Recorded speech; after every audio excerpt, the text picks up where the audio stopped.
Bueno, pues qué bueno que pueden acompañarnos para poder terminar esta tercera parte de este noticiero profético acerca de la guerra que inició este año del 2026, ¿verdad?, entre Estados Unidos e Israel contra la nación de Irán. Nos encontramos ahorita actualmente en el mes de abril y es increíble que en estos días acaban de anunciar que finalmente Irán permitiría ya el paso de todos los barcos petroleros a través del estrecho de Hormuz. Hemos hablado en el primero y en el segundo noticiero bastante acerca de este problema, porque Irán quedó completamente devastada como nación. Se quedó completamente sin ninguna fuerza aérea, sin ninguna fuerza naval absolutamente. Lo único que tiene es el poder de misiles que han tratado de poder contrarrestar el ataque voraz, impresionante que ha tenido Estados Unidos e Israel. Y pues sabemos también que esos misiles han disminuido porque pues ya también acaba de firmar un tratado de paz entre Israel y entre el Líbano, donde ya no va a haber persecución del grupo terrorista de Hezbollah de parte de la nación de Israel. Muy bien, ante todo este panorama es muy importante que podamos contestar ciertas preguntas. ¿Por qué esta guerra no estaba profetizada en la Biblia? Así como hay muchas otras guerras, ¿verdad?, como la Primera y la Segunda Guerra Mundial, no estaban profetizadas. Simplemente hace 2000 años, el Señor Jesucristo en el capítulo 24 de Mateo, al contestar las preguntas que le hicieron sus discípulos, les dijo respecto a las guerras. Esto es muy interesante, pongamos atención también y leamos cuidadosamente cada palabra. Dice el versículo 6 de Mateo 24, y oirán de guerras y rumores de guerras.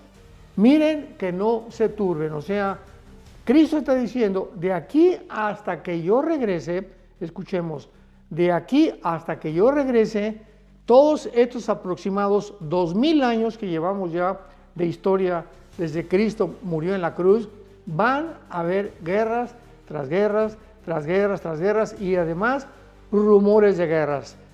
Y lo más importante que Jesús dice, no se turben, o sea, no se sorprendan, no se apaniquen, no comiencen a ponerse preocupados y que la Tercera Guerra Mundial, porque dice Jesucristo, es necesario que todo esto acontezca. Estas palabras, es necesario, también son muy misteriosas, enigmáticas, porque podemos preguntarnos, ¿cómo que es necesario? O sea, las guerras, Cristo está diciendo que son necesarias las guerras, es exactamente lo que está diciendo. ¿Y por qué podríamos nosotros contestar? Simplemente por la naturaleza caída del ser humano. El ser humano es un ser completamente caído, es un ser con una naturaleza pecaminosa, que estamos continuamente en guerra, si no es contra la esposa, contra el esposo, contra los hijos, contra los vecinos, contra el gobierno, contra la ciudadanía contra el gobierno, estamos en guerra contra nosotros mismos. Somos seres autodestructivos, o sea, estamos buscando de alguna manera, de una forma inconsciente, ¿verdad?, fumar, tomar, violar los mandamientos de código de conducta que Dios nos ha dejado para que podamos vivir una vida normal, pero todo esto es un impulso que va en contra de las leyes establecidas por Dios. Así que son necesarias las guerras debido a la ambición de los seres humanos. Jesucristo dijo en Mateo capítulo 20, cuando los reyes suben, o sea, cuando el ser humano se entrona, cuando se sientan en la silla presidencial, en ese momento algo le pasa al ser humano. El ser humano no puede soportar sentarse en un trono como un rey, en una silla presidencial, porque algo le sucede al ser humano. ¿Qué cosa le sucede al ser humano? Jesucristo dijo en Mateo 20, comienzan a enseñorearse, comienza el orgullo, la soberbia, esta disposición nata que traemos de nuestra naturaleza caída, para comenzar a controlar a los demás seres humanos. Así que el ser humano no fue creado, ¿verdad?, para recibir poder, ni aplauso, ni alabanza, ni demasiadas riquezas, porque eso descompone la naturaleza del ser humano. Inclusive tenemos un ejemplo, ¿verdad?, como el rey Salomón, el hijo de David, un rey que durante casi 40 años tuvo paz, que tenía una sabiduría impresionante. Sin embargo, esas riquezas no pudieron impedir que Salomón se desviara del camino de Dios, asimismo también las mujeres. Así que el ser humano necesita forzosamente entender que somos seres frágiles, que somos seres débiles, que necesitamos a Dios, que necesitamos recurrir continuamente al Salvador para que pueda darnos esa fuerza, esa visión que no tenemos por la naturaleza caída con la que nacimos, para poder enmendar nuestros caminos. La Segunda Guerra Mundial es el último ejemplo que quiero dar. ¿Qué fue lo que sucedió? Bueno, pues el famoso Adolfo Hitler en 1933 y al 36 es nombrado canciller de Alemania. 1939 ya se erige Hitler como el dictador, el Führer de Alemania, y en ese momento invade Polonia, invade algunas naciones de Europa y desata una Segunda Guerra Mundial. ¿Por qué? Bueno, simplemente Hitler quería controlar el mundo. Ahí está la tendencia de todos los dictadores, césares, conquistadores, presidentes, reyes, todos tienen la misma ambición: dominar, dominar, dominar, conquistar y poder erigirse y ser llamados como dioses, como lo hicieron los césares romanos. Los césares romanos llegaron a un nivel tan elevado de control y de poder que se comenzaron a creer que ellos eran realmente dioses. Mandaron a la gente a que los adorara como dioses, como Calígula, ¿verdad?, y otros césares romanos. Pero esta es la historia del ser humano.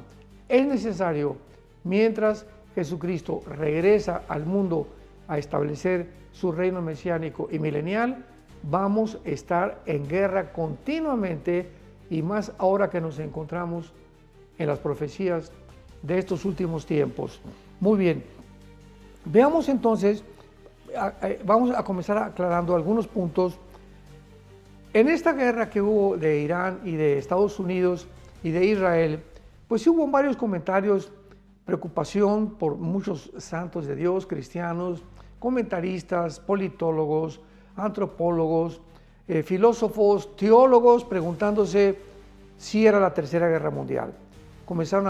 Nos bombardearon con preguntas. Yo nunca he tenido más correos en toda mi vida de cristiano que en esta época, cuando nos inundaron así, literalmente, de preguntas, de correos, de gente, de médicos, filósofos, vuelvo a repetir, invitaciones para tener Zooms y entrevistas para poder contestar algo que la gente carecía de información. Y una de las principales preguntas que nos hacían era si acaso nos encontrábamos en una Tercera Guerra Mundial, porque se comenzó a promover que esta guerra de Irán e Israel iba a desatar o a culminar en una guerra mundial. Bueno, la respuesta vamos a darla. Por favor, pongan mucha atención y que estos estudios les queden a ustedes ya firme, o sea, que ya puedas tú tener una información exacta, una ancla a tu alma, que pueda ya darte paz y entender claramente, para que lo que pase a nuestro alrededor, de aquí a que Jesucristo venga por nosotros en el famoso arrebatamiento de la iglesia, podamos tener paz y, como dijo Jesús, no se turbe nuestro corazón. Dios está al control, nos deja claramente establecido lo que va a suceder. En primer lugar, no va a haber guerra nuclear. No va a haber una guerra nuclear hasta que comience la tribulación. O sea, cuando el anticristo surja en el mundo y firme o confirme un tratado de paz con los judíos. Es un tratado de paz de los judíos, ¿verdad? Este tratado va a ser un tratado en el que les va a garantizar durante 7 años la paz y que nadie los vaya a tocar. Entonces ahí se inicia los últimos 7 años de la historia que Dios determinó para la nación de Israel. Esto lo encontramos en Daniel 9, 24 al 27, titulada Las 70 semanas de Daniel. Dios determinó exactamente, cronológicamente, que Israel tendría 490 años, desde hace 2400 años hasta que regrese Jesucristo, como toda su historia, para que todo se culminara y terminara exactamente la nación de Israel, donde va a terminar en una tercera guerra mundial. Así que no es extraño, ¿verdad?, que todo este conflicto en Medio Oriente está Israel de por medio, Jerusalén de por medio, todo tiene que ver con el Medio Oriente. ¿Por qué? Porque fue en el Medio Oriente donde estaba el huerto del Edén. Precisamente en la ciudad de Jerusalén se encontraba el huerto del Edén, y exactamente ahí va a regresar otra vez el mundo para poder terminar antes de que Jesucristo regrese con todos estos ejércitos que quisieron levantarse en contra de Israel y en contra de Dios, y que Jesucristo en su segunda venida los matará con el poder de su boca. Dice en Apocalipsis capítulo 6, versículo 8, que hasta el cuarto sello del Apocalipsis, el primer sello es el caballo blanco, que representa a la figura del anticristo, entrando con un arco sin flechas. O sea, significando que el anticristo entra al mundo con peace y love, con paz y amor. No va a entrar como un guerrero, no va a entrar como desatando una guerra, va a entrar haciendo la paz. Por lo cual el mundo va a quedarse sorprendido, porque además de hacer la paz, en el momento en que él entre va a comenzar a resolver cantidad de problemas que no existen todavía y que no han podido solucionar ni diplomáticos, ni senadores, ni presidentes, ni reyes en el Medio Oriente. Así que él va a entrar, por eso se le retrata entrando con un caballo blanco. El segundo caballo, que es el caballo negro del Apocalipsis, es la guerra. Inmediatamente después de que él comience a hacer una supuesta paz, va a desatar una guerra. El tercer caballo, ¿verdad?, es el caballo que viene a traer las pestes, que viene a traer toda el hambre, es la consecuencia de la guerra. Y finalmente, no es hasta el cuarto caballo del Apocalipsis que encontramos estas palabras. He aquí un caballo amarillo, y el que lo montaba tenía por nombre Muerte, y el Hades, o sea, el infierno, le seguía. Y le fue dada potestad sobre la cuarta parte de la tierra, para matar con espada. Cuando la Biblia menciona matar con espada, implica mediante la guerra, para matar con espada, con hambre, con muerte y con las fieras de la tierra. Así que hemos visto que aproximadamente somos 8,000 millones de personas en el planeta Tierra actualmente. Si calculamos una cuarta parte, ¿verdad?, pues le quitamos 2,000 millones de personas que van a morir. Imaginémoslo nada más, 2,000 millones de personas van a morir durante este tiempo de la gran tribulación. Entonces, la segunda vez que la Biblia nos menciona otra muerte colectiva de seres humanos en el tiempo de la tribulación es en la quinta trompeta, en el capítulo 9, versículo 12 en adelante del libro del Apocalipsis. Y dice así: el sexto ángel tocó la trompeta y oí una voz entre los 4 cuernos del altar de oro que estaba delante de Dios, diciendo al sexto ángel que tenía la trompeta: desata los 4 ángeles que están atados junto al río Éufrates.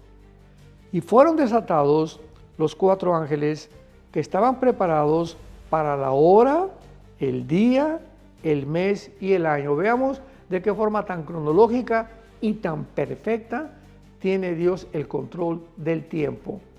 a fin de matar a la tercera parte de los hombres.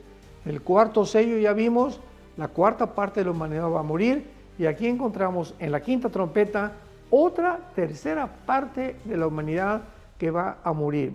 Así que cuando Jesucristo regrese en su segunda venida, pues el mundo va a estar completamente devastado cuando entremos a reinar junto con Cristo en el milenio después de su segunda venida.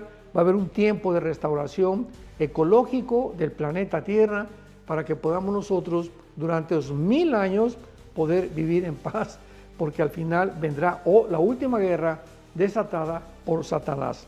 Muy bien, ahora, ¿dónde se va a llevar a cabo esta final guerra mundial? La Biblia nos da muchísimos detalles. Todo esto, vuelvo a repetir, está y converge en el Medio Oriente. El Medio Oriente, ahí comenzó la civilización. En el Medio Oriente, los últimos problemas de la civilización van a aumentar y será en el Medio Oriente otra vez donde termine el mundo o la historia del mundo para iniciar un nuevo capítulo con el reino mesiánico de Jesucristo. Dice la Biblia aquí en el libro de Joel, en el Antiguo Testamento, capítulo 3, encontramos estas palabras acerca de la ubicación clara del lugar geográfico donde se va a llevar a cabo la Tercera Guerra Mundial, que también se conoce con el nombre de Armagedón. La palabra Ar en el hebreo, en el griego es monte, y la palabra Magedo o Megiddo significa el monte. O sea, es el monte del Armagedón, un lugar que se llama también el del Megiddo, donde se va a llevar a cabo esta Tercera Guerra Mundial. Estas palabras hebreas, Armagedón, significan eso. Se tradujo del griego al hebreo como Armagedón. Y dice en el versículo 12 del capítulo 3 del libro de Joel: despiértense las naciones y suban al valle de Josafat, porque allí me sentaré para juzgar a todas las naciones de alrededor. O sea, esta última confrontación bélica de los seres humanos en contra de Dios y en contra del pueblo de Dios, Israel, se va a llevar a cabo en el valle de Josafat. Vamos a ver ahorita dónde queda el valle de Josafat. Pero dice la Biblia que ahí Dios va a estar y va a estar juzgando a las naciones. O sea, va a ser un juicio contra las naciones. Las naciones van a creer que vienen contra Israel para destruirlo, pero van a encontrarse con que, como decimos en México, les salió el tiro por la culata. Se los volverá a ellos la guerra y ellos se destruirán unos a otros. Echen la hoz, dice el versículo 13, porque la mies está ya madura. Versículo 14, muchos pueblos en el valle de la decisión. Aquí se encuentra otro nombre para el lugar geográfico de la Tercera Guerra Mundial, el valle de Josafat. En segundo lugar, el valle de la decisión, porque cercano está el día de Jehová. En el valle de la decisión, el sol y la luna se oscurecerán, las estrellas retraerán su resplandor, y Jehová rugirá desde Sión, y dará su voz desde Jerusalén, y temblarán los cielos y la tierra, pero Jehová será la esperanza de su pueblo y la fortaleza de los hijos de Israel. Y conocerán que yo soy Jehová, vuestro Dios, que habito en Sión, mi santo monte. Todo esto que acabamos de leer es muy importante que nosotros podamos saber entonces, ¿verdad?, que la palabra Armagedón proviene de dos letras hebreas, Armonte y Megiddo, cita o encuentro, o el lugar del monte, otra vez se traduce como el monte de la matanza.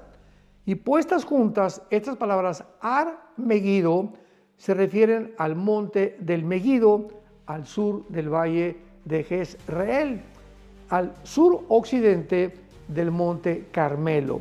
Megiddo fue una capital, ¿verdad?, de una porción de Canaán que cayó bajo Josué capítulo 12, pero es un valle, cuando vemos los que nos han acompañado a Israel, es un valle inmenso, pero así impresionantemente largo, que cubre, ¿verdad?, cientos de kilómetros.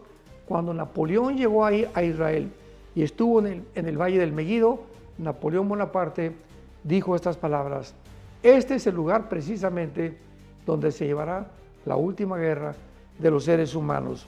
Muy bien, ahora veamos en el capítulo 14 del libro de Zacarías en el Antiguo Testamento, que cuando la Tercera Guerra Mundial se lleve a cabo, Jesucristo va a bajar del cielo. Una cosa es el arrebatamiento de la iglesia, no lo confundamos. Una cosa es el arrebatamiento de la iglesia 7 años antes y 7 años después es la segunda venida de Jesucristo. En el arrebatamiento no se considera ninguna venida de Jesús porque no va a poner los pies en la tierra como fue en su primera venida y como será en segunda venida. Porque hay muchos que han dicho, están inventando que Jesucristo va a tener 3 venidas. Por el amor de Dios. El rapto, primera de Tesalonicenses 4, 16 y 17, Jesucristo desciende del cielo con voz de arcángel, con trompeta de Dios, y no baja al mundo, no aterriza, no pone los pies en el planeta Tierra. Él se queda tal vez a la mitad de la atmósfera, y entonces cuando oigamos la voz, Él nos va a jalar, van a resucitar los muertos de Pentecostés hasta ese día, y nosotros, los que estemos vivos, espero que seamos y pertenezcamos a esa generación, vamos a dejar nuestros cuerpos, vamos a ser transformados en un abrir y cerrar de ojos, y nos reuniremos con Él en el aire. Y de ahí Él nos lleva a donde no nos baja a la tierra, nos lleva al cielo, a la casa de su Padre. Él lo dijo con estas palabras en Juan capítulo 14, versículo del 1 al 3. Si creen en Dios, crean también en mí, no se turbe vuestro corazón. Si voy a casa de mi Padre a preparar lugar para vosotros, voy a casa de mi Padre a preparar lugar para vosotros. ¿En dónde? En el cielo. Y si viniere, con cuidado leamos esto, y si viniere otra vez, dice Jesucristo, os tomaré, ahí está el arrebatamiento, os tomaré a mí mismo, para que donde yo estoy, ustedes también estén. ¿En dónde va a estar Jesucristo cuando venga? Pues en la casa de su Padre. ¿A dónde vamos a estar nosotros? Nos va a llevar con Él al cielo, a los que tengamos la bendición de poder ser arrebatados en el rapto famoso de la iglesia. Así que esto es muy importante de considerar.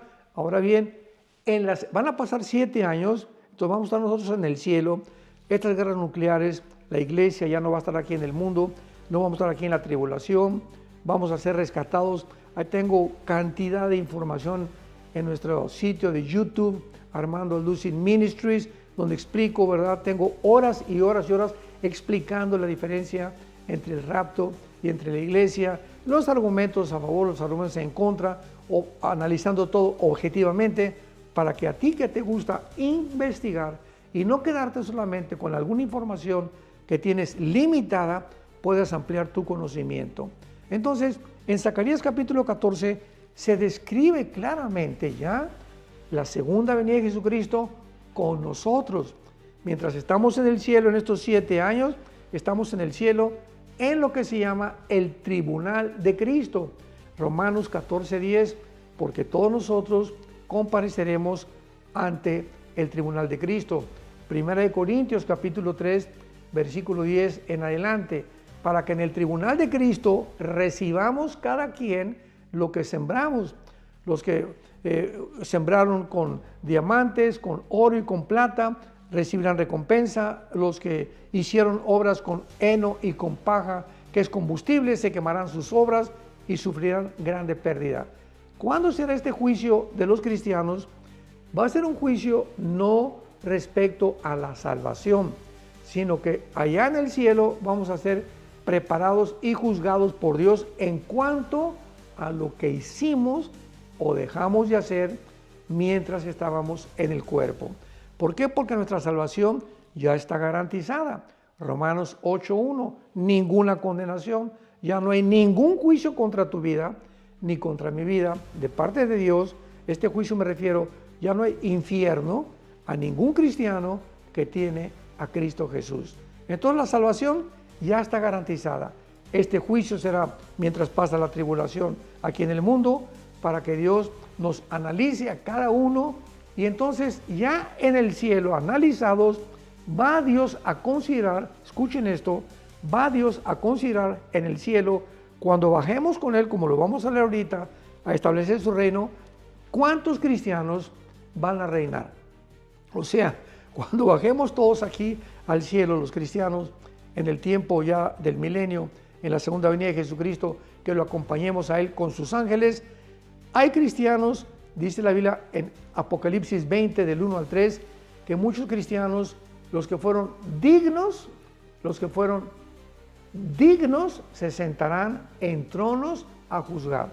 O sea, un trono te habla de autoridad, te habla que tienes súbditos, te habla que tienes una cierta reputación que va a correr por todos lados, donde la gente te va a respetar, porque no todos los cristianos van a reinar con Cristo. Va a haber otros cristianos que van a ser soldados rasos, otros cristianos que tal vez sean coroneles, otros sargentos, otros cabos, en fin, va a haber diferentes posiciones de acuerdo a la fidelidad que tuvimos mientras estábamos en el planeta Tierra. Así que esto es muy importante para que cuando ya termine el juicio del gran tribunal de Cristo, Apocalipsis 19, vean ustedes la cronología. Inmediatamente en Apocalipsis 19 vienen las bodas del Cordero, que se llevan ¿en dónde? En el cielo. Chécalo ahí en tu libro, en Apocalipsis 19, las bodas del Cordero.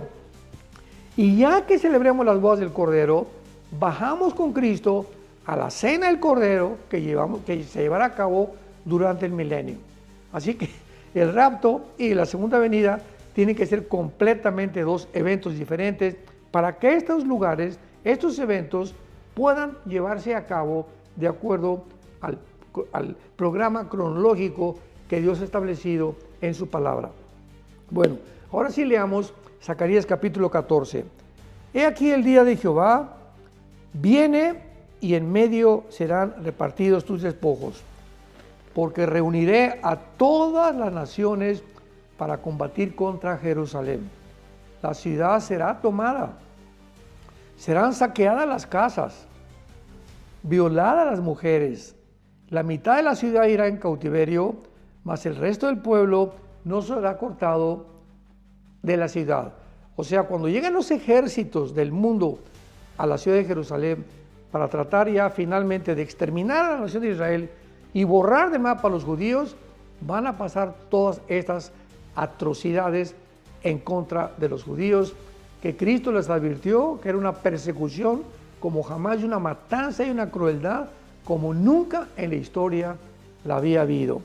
Pero dice en el versículo 4, y se afirmarán sus pies en aquel día sobre el monte de los olivos que está enfrente de Jerusalén, al oriente, y el monte de los olivos se partirá por en medio, hacia el oriente y hacia el occidente, haciendo un valle muy grande, y la mitad del monte se apartará hacia el norte y la otra mitad hacia el sur. En otras palabras, aquí vemos que Jesucristo baja y dice claramente que en aquel tiempo bajará Jesucristo y pondrá sus pies en el monte de los olivos. Se afirmarán sus pies en el monte de los olivos y se va a hacer como una cruz ahí enfrente de Jerusalén en la venida de Jesucristo. Y dice el versículo 6, acontecerá que en ese día no será luz clara ni tampoco oscura. Vemos pues claramente que en la segunda venida de Jesucristo viene con todos nosotros a reinar y establecer su reino milenial. Y ahora vayamos al libro del Apocalipsis capítulo 19 y veamos otro relato de la segunda venida de Jesucristo por medio del apóstol Juan en el libro del Apocalipsis, que coincide exactamente con Zacarías capítulo 14 que acabamos de leer. Dice Apocalipsis 19, versículo 11. Entonces vi el cielo abierto y un caballo blanco, y el que lo montaba se llamaba Fiel y Verdadero, y con justicia, juzga y pelea. Sus ojos como llama de fuego. Había en su cabeza muchas diademas, y tenía un nombre escrito que ninguno conocía sino él mismo. Estaba vestido de una ropa teñida en sangre, y su nombre es el Verbo de Dios. Y los ejércitos celestiales, vestidos de lino finísimo, blanco y limpio, le seguían en caballos blancos. De su boca sale una espada aguda para herir con ella a las naciones, y las regirá con vara de hierro, y él pisa el lagar del vino del furor de la ira del Dios Todopoderoso. Y en sus vestiduras y en su muslo tenía escrito este nombre: Rey de Reyes, Señor de Señores. Vemos nosotros que así como Jesucristo es descrito por Juan, es descrito por el profeta Zacarías, en diferentes facetas, será la segunda venida de Jesucristo. Y veamos en penúltimo lugar cómo el evangelista Mateo describe en el capítulo 24 la segunda venida de Jesucristo, para que no quede ninguna duda que la segunda venida de Jesucristo viene exactamente después de la tribulación. Dice Mateo 24, versículo 29, e inmediatamente después de la tribulación de aquellos días. ¿De cuál tribulación está hablando Mateo? Bueno, dice el versículo 21 anterior. Jesucristo dice: habrá entonces gran tribulación, cual no la ha habido desde el principio del mundo hasta ahora, ni la habrá. Porque hay personas que han dicho, ¿verdad?, tantos argumentos. Pues es que hay cristianos que creen que el rapto es antes de la segunda venida, que porque van a evitar la tribulación, y Jesucristo dijo que tendríamos tribulación. Claro que sí. Y dice la Biblia que sin tribulación nadie entrará al reino de Dios. Pero esta tribulación, escúchalo, tenemos que ver con atención lo que dice: habrá tribulación cual nunca la ha habido desde el principio del mundo hasta ahora. O sea, aquí es una tribulación específica, una tribulación especial, un tiempo de sufrimiento único en toda la historia de la humanidad. Eso es lo que nosotros llamamos la ira de Dios. Entonces no confundamos, ¿verdad?, que porque queremos oír de la tribulación, cuando dijo la Biblia que vamos a pasar tribulaciones. Claro que sí, pero este tiempo de tribulación es exactamente el que menciona también el libro de Daniel, capítulo 12, versículo 1. Habrá tribulación como jamás en el mundo y en la historia la ha habido.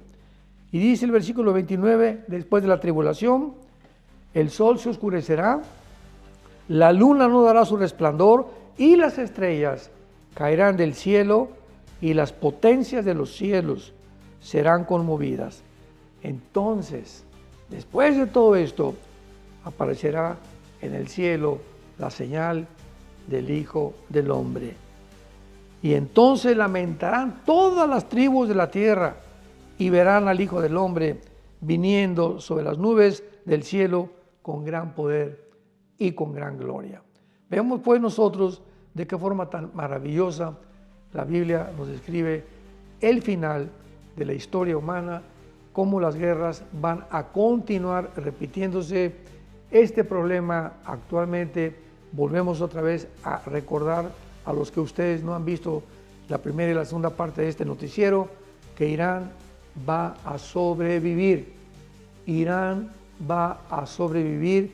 ¿Por qué? Porque la Biblia dice claramente que Irán tenía el nombre de Persia en el Antiguo Testamento, que le fue cambiado a Irán en 1935.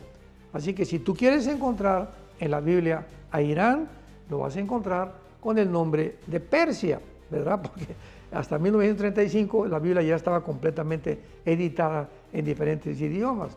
Entonces, en Ezequiel 38, por ejemplo, que se describe la final invasión o esta guerra final mundial o del Armagedón, se describe a Irán como una de las naciones que forman parte de estas naciones, de esta alianza que formará el anticristo en contra de la nación de Israel. En el capítulo 2 del libro de Daniel encontramos a Irán como Persia, representado con el pecho y los brazos de plata en la estatua del sueño que tuvo Nabucodonosor, y al final la estatua es golpeada en los pies, exactamente una piedra que representa a Jesucristo. Se desmoronan todos los imperios, dándonos a entender que con la segunda venida de Jesucristo estos imperios tendrán cabida, tendrán existencia, y las naciones que los formaron cuando venga Jesucristo, y entre ellos se encuentra la nación de Irán. Así que Irán va a sobrevivir, no sabemos qué va a pasar, pero no va a poder mandar una guerra o una bomba nuclear, hasta a lo mejor le va a tocar en la tribulación. Israel, desde luego, es indestructible. Israel sobrevivirá también a todas las naciones hasta que Jesucristo venga, porque Él es el que va a salvar a Israel de su final extinción cuando las naciones lo quieran destruir. Así que esto es muy importante para que podamos comprender claramente el panorama y podamos entender lo que va a suceder. Entonces, Irán va a sobrevivir. ¿Qué con Estados Unidos? Estados Unidos, ¿verdad? Tarde o temprano, escuchémoslo, Estados Unidos, tarde o temprano, va a abandonar a la nación de Israel.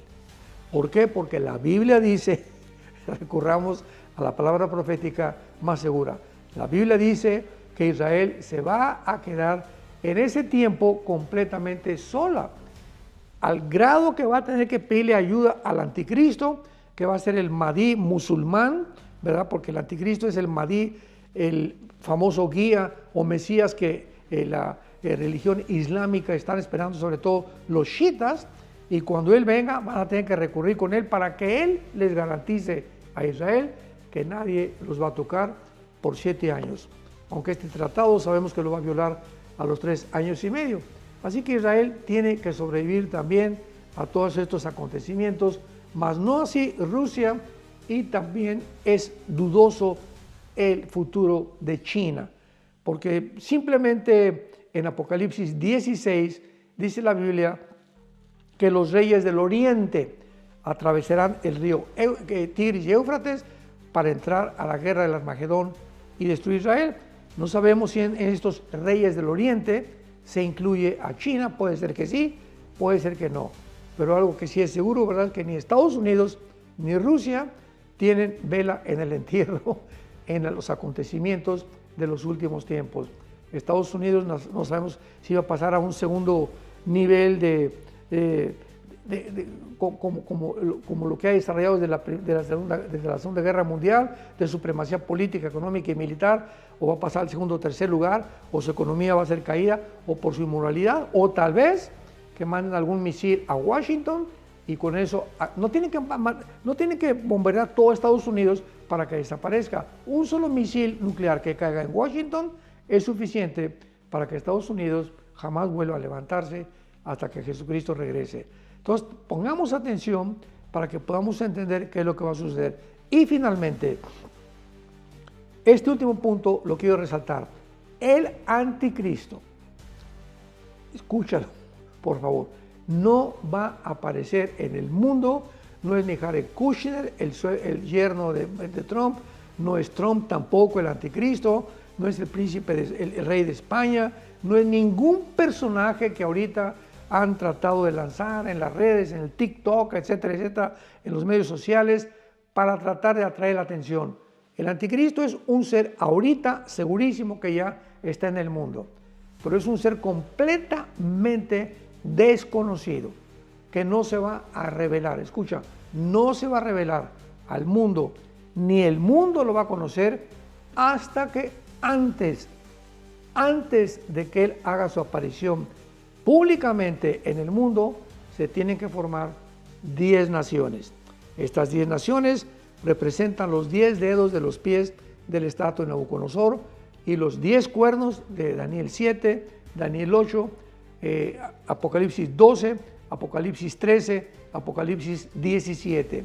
estos 10 cuernos que representan 10 gobiernos, se tiene que formar o un G10 y de uno de estas naciones, de uno de estos gobiernos, surgirá la figura que se le llama en Daniel el cuerno pequeño o el anticristo.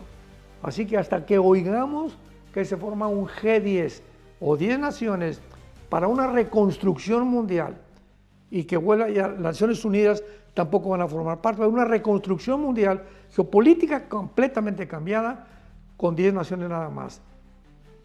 De una de ellas surgirá el anticristo y nosotros estoy seguro que ya no estamos aquí.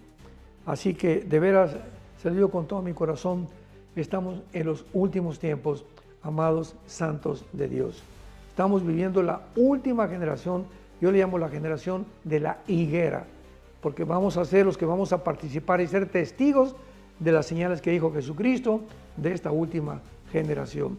Yo te pido a ti en este momento que si tú no tienes a Jesucristo en tu corazón, lo recibas como tu Señor y como tu Salvador, diciéndole estas palabras. Ahí donde te encuentras ahorita, en la sala de tu casa, tal vez en un bar viendo en la televisión este programa, o tal vez a través de audífonos, no sé, o tal vez en un hospital, dile estas palabras a Dios con todo tu corazón. Señor, te pido perdón por mis pecados. Creo que en la cruz Jesucristo pagó por ellos al derramar su sangre por mi causa, y creo que a los 3 días, después de haber sido crucificado, enterrado, muerto, resucitó para poder darme la vida eterna. Te pido, Jesús, que entres a mi corazón. Te recibo como mi Señor y mi Salvador. Y te doy las gracias por la bendición tan grande que el día de mi muerte moriré en paz. Gracias a lo que tú hiciste por mí en esa cruz. En el nombre de Jesús. Amén. Que tengas mucha paz.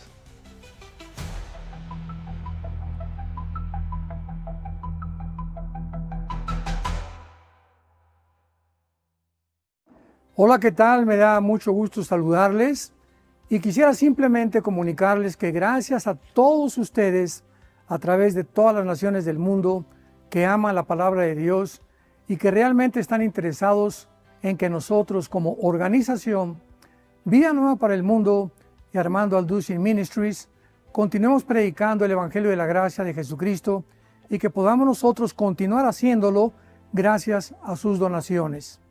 Este año cumplimos 46 años de ministerio, 46 años donde hemos predicado, hemos enseñado, hemos tenido seminarios y de diferentes formas de estudios bíblicos alrededor del mundo y hemos pensado y considerado de una forma fiel el Evangelio de la sana doctrina de Jesucristo. Nosotros, con todas estas donaciones, tenemos que sostener pastores, misioneros, obras, equipos de televisión y aún continuamos buscando la manera de poder elevar este ministerio. Hasta este momento quiero que ustedes estén enterados que no tenemos una sola propiedad como organización y así hemos trabajado durante 46 años porque le damos la importancia a la evangelización, a las misiones y también a los hombres de Dios para levantar más pastores. Le damos las gracias y que pueda Dios con su gracia tocar sus corazones y que puedan ustedes invertir en un terreno donde es fructífero, porque creemos que ha producido bastante buen fruto para la gloria de Dios. Gracias, muchas gracias por sus aportaciones y por las donaciones que sabemos ustedes continuarán haciendo.